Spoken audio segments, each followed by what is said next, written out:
আওয়ামী লীগের ঘাঁটি হিসেবে পরিচিত গোপালগঞ্জের কোটালীপাড়ায় একটি ইউনিয়নে জামায়াতে ইসলামী বাংলাদেশের হিন্দু শাখার কমিটি গঠন করা হয়েছে।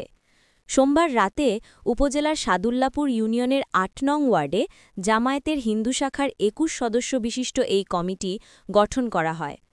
কমিটিতে বিপ্লব মল্লিক ঝন্টু সভাপতি, বিমল বালা সহসভাপতি এবং নির্মল বিশ্বাসকে সাংগঠনিক সম্পাদক হিসেবে নির্বাচিত হয়েছেন। সভাপতি হচ্ছেন বিপ্লব মল্লিক ঝন্টু মহাশয়, সহসভাপতি হচ্ছেন বিমল বালা,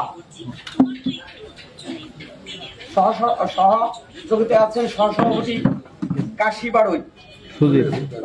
জানা যায়, সোমবার রাতে সাদুল্লাপুর ইউনিয়নের পীরার বাড়ি পূর্বপাড় মৎস্য আড়তে ইউনিয়ন জামায়াতে ইসলামীর উদ্যোগে স্থানীয় হিন্দু সম্প্রদায়কে নিয়ে অনুষ্ঠিত মতবিনিময় সভায় এই কমিটি ঘোষণা করা হয়।